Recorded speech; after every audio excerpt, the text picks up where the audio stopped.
रजी साहब, आपने पूरी तफसील से हसन रज़ा पाशा साहब को सुना, बड़ी उन्होंने बैलेंस बात की। उन्होंने कहा जी कि इस ख़ास तौर पे तोशाखाना 2 केस में प्रॉपर जो है वो सफाई का मौका भी दिया गया और वकला की तरफ से कोई ऐसा एतराज़ात भी नहीं आए। तो गोया इमरान खान साहब के लिए तो फिर ये बड़ी मुश्किल बढ़ जाएगी इस लिहाज से। ये मेरे भाई इसार राना साहब ने भी अपने बात में कहा। पहले मैं उसको जरा क्लैरिफाई कर दूं। मेरे इल्म के मुताबिक जो है आसिफ अली जरदारी साहब के खिलाफ जितने भी मुकदमात थे, आप उनके वकला को दाद दें कि उन्होंने चार्ज फ्रेम होने का मौका आने ही नहीं दिया। वो उससे पहले कानून को लेके और मेरा मतलब वाया भटिंडा इधर से निकल गए उधर से निकल गए, तारीखें लेते रहे। उन्होंने मुकदमे को टहलाया जरूर है, लेकिन चार्ज फ्रेम उन्होंने बहुत सारे मुकदमात के अंदर उनके खिलाफ नहीं होने दिया। आसिफ अली जरदारी साहब के जो वकील हैं, साबक रहे हैं, और जिन जो प्लानर थे इसके, जो इस पूरी स्ट्रेटजी के प्लानर थे और एग्जीक्यूशनर थे, लतीफ खोसा साहब, वो आजकल पीटीआई की सफ़े अव्वल के उसमें शुमार होते हैं। तो मुझे ये समझ नहीं आई कि लतीफ खोसा साहब जो है, जिस स्ट्रेटजी के तहत वो आसिफ अली जरदारी साहब को बचा के निकल गए, उन्होंने कहा बंदा अंदर रखो तुसी, लेकिन हमने मुकदमे को आगे नहीं बढ़ने देना। तो वो अंदर रहे, लेकिन उन्होंने मुकदमे आगे नहीं बढ़ने दिए। अब वही खोसा साहब जो हैं, लतीफ खोसा साहब, वो इधर हैं। यहाँ पता नहीं उनकी स्ट्रेटजी क्यों काम नहीं कर रही कि वो चार्ज फ्रेम भी करवा देते हैं, चार्ज फ्रेम के बाद गवाहों की लिस्ट भी दे देते हैं और गवाह पेश भी नहीं करते जो उन्होंने अपने दिफा में पेश करने होते हैं, और उल्टा जवाब ये देते हैं कि ये गवाह हुकूमत प्रोड्यूस करे। हुकूमत कहती साढ़े गवाह ही नहीं है कि असी को पेश करिए, तो आडे गवाह ने ना तुसी लेके आओ, वो नहीं लेके आते। नतीजे के तौर पे मुकदमा फैसल हो जाता है, और जब मुकदमा फैसल हो जाता है, मैं इन मौजूदा हालात के अंदर इसको ये समझता हूं कि इस मुकदमे का फैसला होना भी पीटीआई की एक किस्म की मदद है, बानी पीटीआई की मदद है, क्योंकि अब वो इसके खिलाफ रिव्यू में जाएंगे। हाई कोर्ट जो होगा और वहां पे जो वकला होंगे, वो बहरहाल ये जो स्पेशल कोर्ट्स थी, इनके वकला से तो ज्यादा क्वालिफाई होते हैं। लेकिन लेकिन फिर रजी तो साहब, पाशा साहब का कहना यह था कि ये केस जिस तरीके से इसका फैसला हुआ है, रिव्यू में रिलीफ मिलने के इम्कानात कम है। नहीं, मेरा तो ख्याल अदरवाइज है। उनका ख्याल था कि जिस तरह बुलडोज करके सिस्टम को फैसले किए जा रहे हैं, ये रिव्यू के अंदर सस्टेन नहीं कर सकेंगे। वो कह मैं जो रहे थे उनकी कि जो बात समझ पहले पाया, तोशाखाना के केसेस थे उनसे इनको मुख्तलिफ एंगल से देखा गया है, इसमें प्रॉपर सफाई का मौका भी दिया गया और प्रॉपर इसकी प्रोसीजर जो है वो आगे बढ़ा है। अच्छा, प्रॉपर प्रोसीजर बड़ा है, लेकिन वकला जो हैं उनकी जिम्मेदारी का लेवल ये देख लें कि आज ताखीर में आने पर वकला को बानी पीटीआई से मौका पर मौजूद डांट सुनना पड़ी। एक तो वो ताखीर से पहुंचे हैं, और दूसरा उन्होंने आके फौरी तौर पे कोई यूनिफाइड प्लानिंग थी ही नहीं, उन्होंने आके हाजिरी लगा दी। तो बानी पीटीआई ने ताखीर और हाजिरी लगाने दोनों बातों के ऊपर उनको डांट भी पिलाई है।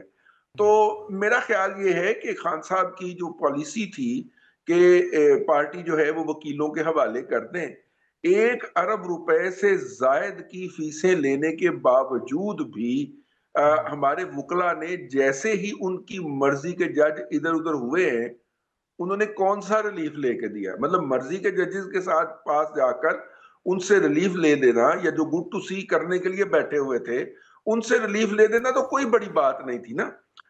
असल तो मसला होता है कि आप एक हॉस्टाइल जज से या न्यूट्रल जज से आप जो है वो अपने मुवक्किल के लिए कोई रिलीफ लेकर दें, तो उसके अंदर ये जजेस की, और इस वक्त देखिए पार्टी का सदर जो नामजद करता है वो भी वकील है, सेक्रेटरी जनरल भी वकील है, और अपने शोबे के नामवर नाम है। मैं उनके प्रोफेशनल क्रेडेंशियल के ऊपर सवाल नहीं कर रहा, लेकिन मुझे ये बताइए कि जैसे ही वो जो दरवाजा बंद हुआ है, गुड टू सी यू की ठंडी हवा आना बंद हुई है, इनको समझ ही नहीं आ रही कि लेके क्या चलना है। वो क्लिप घूम रहा है आजकल उस मुकदमे की समाअत का जिसमें ये पार्टी पे पाबंदी लगवा के बाहर निकले थे। अब अली जफर साहब इस मुल्क के चंद एक बड़े लॉयर्स में नाम है, और उन्हें अदालत के सामने तस्लीम करना पड़ा कि हमने प्रोसीजर पूरी तरह अडॉप्ट नहीं किया हुआ, और वो क्लिप आजकल घूम रहा है। तो कहने का मतलब ये है कि वकला के हवाले पार्टी की बागडोर बिल्कुल करने ठीक है, की जो पॉलिसी थी, मेरा वो ख्याल है नाकाम कि रही। उस पर नजर वक्त आ गया। इसार राना साहब, अक्सर पीटीआई पे ये इतराज़ उठता है कि जनाब इमरान खान साहब के जो साथी हैं वो ही चाहते हैं कि खान साहब जेल में रहें। अभी वकला का जिक्र हुआ, एक दो सीनियर वकला हैं PTI से वाबस्ता है, उनसे हमारी बातचीत भी हुई। उनका ये कहना था कि इमरान खान साहब के मुकदमात में वकला हमेशा जो है वो नालायकी का मुजाहरा कर रहे हैं, और इमरान खान साहब की रिहाई के लिए लीगल जो जंग लड़ी जा सकती है उसमें भी वो बहुत पीछे रहे हैं। आपको लगता नहीं है कि कहीं जो वकला की तैयारी है, ये जो लीगल सपोर्ट है इमरान खान साहब को, वो भी उस तरीके से मुयसर नहीं जिस तरीके से उनको एहतजाजी तहरीक की सपोर्ट मुयसर नहीं है? देखिए, एक तो मेरी तो खैर बात PTI वाले सुनते नहीं तो इन वकला की जगह वो अगर बहुत कम पैसों में रज़ी साहब को रख लेना तो ये ज़्यादा बेहतर अंदाज में इमरान खान को डिफेंड कर सकते हैं। वकला को जो करोड़ों रुपए दे रहे हैं तो थोड़े से पैसे रज़ी साहब को दें तो ये ज़्यादा अच्छा कंसल्टेंसी दे सकते हैं, क्योंकि इनका तजर्बा भी जेल का ज़्यादा है, पुलिस मुकाबले भी इन्होंने ज़्यादा किए हुए, तो ये बेहतर बता सकते हैं। दूसरी बात ये कि मुझे जुल्फ़िकार अली भुट्टो साहब की मोहब्बत में जेल में गए थे। चले जैसे भी गए, जगह ने जेला कटी है ने ना, मैं तो कहना जगह ने जेला कटी है ने। तो बाहर जेल बात के यह है कि साथ मैंने मुझे जुल्फ़िकार अली भुट्टो उस वक्त इमरान खान साहब जो है आज़ादी इज़हार राय के कायल नहीं थे, उस वक्त वो लोगों को जेलों में भेजा करते थे। नहीं, वो भी गलत करते थे, अगर नहीं थे तो वो भी गलत करते थे। अब मैं तो अगर कोई सहाफ़ी को की ज़बान बंदी करता है, वो कोई भी है, मैं तो उसके साथ नहीं खड़ा, मैं तो तब भी रज़ी साहब के साथ खड़ा था।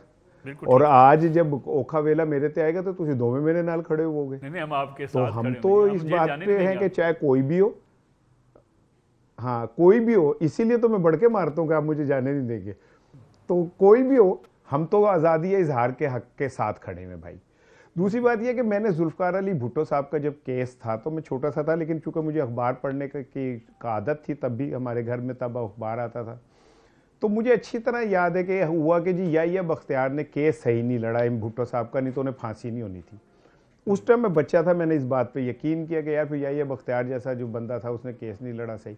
बाद में पता चला कि भाईजान वो लड़ भी लेता तो भुट्टो की फांसी तय हो चुकी थी और ज़ियाउल हक तय कर चुके थे कि फांसी लगनी है। तो यहाँ पे ये जितने मर्जी अच्छे वकील हो जाएं, कुछ भी हो जाएं, जब जज बेहोश हो जाए उसे हॉस्पिटल ले जाएं, ड्रिप लगवा के फिर वापस लाएं और उसे कहें आज ही फैसला दे, तो उसे आपको समझ आ जाना चाहिए कि सिस्टम तय कर चुका है कि भाई फाइल लाना है तो लाना ही लाना है। वो तुहाडे तुसीं जेड़ा मर्जी वकील ले लो, उससे कोई फर्क नहीं पड़ता। लेकिन राणा साहब क्या सिस्टम को जो है वो गलत फैसलों से ललकारा नहीं जाता रहा? मेरे सामने एक ट्वीट पड़ा है, एक बड़े ही पॉपुलर हैं सोशल मीडिया पे, PTI के सपोर्टर हैं, वो कहते हैं इमरान खान साहब को गिरफ्तार करके दिखाओ। एक ने कहा है किसी में हिम्मत इमरान खान साहब को गिरफ्तार करने की? तो ये आप खुद टकरे मारने के लिए जब तैयार थे तो फिर क्या होना था? नहीं, ये हमारे बचपन में जब हमने किसी को फैंटी पड़वानी होती थी तो हम सामने तगड़े वाले को कहते थे कि जो प्यो दे हाथ ला के दिखाया नो, ठीक है ना, तो वो हाथ लगा देता था, हम कहते थे जो प्यो दे दोबारा ला के दिखा। तो हम अपने दोस्त के साथ नहीं होते थे, हम तगड़े के साथ होते थे। वो छोड़ दें कि वो कोई इन ट्वीट से इमरान खान को क्या फ़ायदा, वो जैसे तो जावेद लतीफ़ भी कहते हैं कि मरियम हमारी रेड लाइन है, नवाज शरीफ अगर कुछ हुआ तो हम रियासत की ऐसे तैसी कर देंगे। तो हम जावेद लतीफ़ को कौन सा मैं सीरियस लेता हूँ कि भाई ठीक है उसके जज्बात हैं, वो कहता है। असल मसला तो जिन लोगों के दरमियान है मैं उसकी बात कर रहा हूँ। इमरान खान की जहाँ पे जिनके साथ लड़ाई है वो अगर हल नहीं होगी तो अदालतें भी कोई वो नहीं करेंगी। जिस दिन वो होंगी उस दिन बायोमेट्रिक भी इमरान खान को जेल में जाके मिल जाएगा, सारा कुछ हो जाएगा। सो ये सारी सूरत हाल में मैं अब अपनी असल मुद्दे की तरफ आता हूँ, और वो ये है कि अनटिल अनलेस इस्टेब्लिशमेंट और PTI के दरमियान कोई रास्ता नहीं निकलता, इमरान खान की मुश्किलात हल नहीं हो सकती। कुछ भी कर लें, मुश्किलात हल नहीं होंगी। लेकिन राणा साहब, कभी ये PTI ने बैठ के सोचा कि ये लड़ाई का आगाज़ क्यों किया गया, किस लिए किया गया, और इसके नताए से बेखबर होकर लड़ाई शुरू कर दी गई? नहीं, PTI को भी पता है कि इस लड़ाई क्या थी, और वो जिस लेवल की लड़ाई थी उसमें उन्हें तो कुछ और नज़र आता था, और हारने के बाद जो हो रहा है वो कुछ और नज़र आ रहा है। तो मैं बार बार एक जुमला कहता हूँ कि खान साहब ने खुद को ओवर एस्टिमेट और इस्टेब्लिशमेंट को अंडर एस्टिमेट किया। वो सही गेज नहीं कर सके जिन लोगों की हल्लाशेरी और उसके साथ उनके जो को बहुत सारे वो ख्वाब थे, उन्हें ग्राउंड रियलिटीज़ का नहीं पता था कि सामने लोहे की दीवार है, इसे टक्कर मारेंगे तो आपका सर फटेगा, लोहे की दीवार को कुछ नहीं होगा। तो क्या पार्टी वकला से लेके सियासतदानों के हवाले नहीं उनको कर देनी चाहिए? उनके साथ बड़े सीनियर सियासतदान भी हैं। कौन से सियासतदान मलिक साहब केड़ी अल्लाह वाले हो गल्ला कर दियो? असद आज कैसर सारे साहब हैं, सियासतदान अली आपने मोहम्मद खान नाहल साहब कर हैं, दिए, बड़े आधे बड़े। भाग गए। मैं सुन लेना, आधे मलिक भाग साहब एक गए, बात सुनिए, आधे नाहल कर दिए, अच्छा, आधे एक माफिया शाहराना मान एक के बात बैठ गए। सुनिए। तो कौन से सियासतदान रह गए? परवेज इलाही सदर थे, परवेज इलाही क्यों नहीं आगे आते? वो तो बाहर हैं। हाँ, जो सियासतदान जिनके जिम्मे सब कुछ था वो नहीं कर रहे, तो फिर किसी ने तो करना ही था ना। जो सियासतदान है वो कहीं मिल गए, कहीं किसी डाकखाना कहीं और निकल आया, कोई कुछ निकल आया, तो फिर वो किसको हवाले करते? किसी लेकिन के राणा हवाले तो साहब, करना था परवेज उन्होंने। इलाही साहब आ हों, जाइए शाह सियासतदान कुरैशी वापस साहब आके हों, संभाल लें। एजाज चौधरी साहब हों, यास्मीन राशिद साहबा हों, उमर सरफराज चीमा साहब हों, इनसे तो कोई मिलने को तैयार नहीं, ना जेल में इनसे कोई मुलाकात करने आता है। ये क्या पार्टी ने खुद नहीं ऐसा माहौल बना दिया कि जितने बेचारे सियासतदान कुर्बानियां भी दे रहे हैं साइड लाइन कर दिए गए? इमरान खान से कौन मिलने जाता है? 1000 के करीब इनके टिकट होल्डर हैं, और टोटल पार्लियामेंट सारी मिला के इनके जो अरकान असम्बली 600-700 से ऊपर हैं। ठीक है, कितने लोग हैं जो वहां पहुंचे होते? नहीं पहुंचे होते। वो इमरान खान की बहनें और चंद उनके साथ वो इमरान खान के दीवाने। तो इमरान खान से नहीं मिलने की आदत जाती तो आप इन लोगों का गिला क्या करेंगे भाईजान? वहां पे क्या कहते हैं, तीनों बहनें होती हैं या उनके साथ कुछ लोग कमिटेड जो होते हैं वो होते हैं।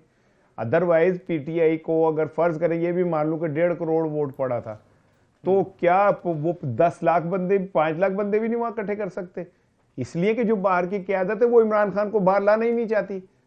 दे हैव नो इंटरेस्ट कि इमरान खान बाहर है। उन्होंने तो रोजी रोटी चल रही है ऐसे गलते कि इमरान अंदर रहे।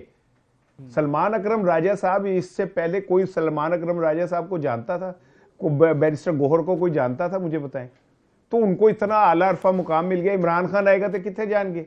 तो भाई जो लोग बाहर मौजे कर रहे हैं उन्हें क्या जरूरत है इमरान खान को बाहर लाने की? वो बस ठीक है, चल रहा है जैसे चल रहा है।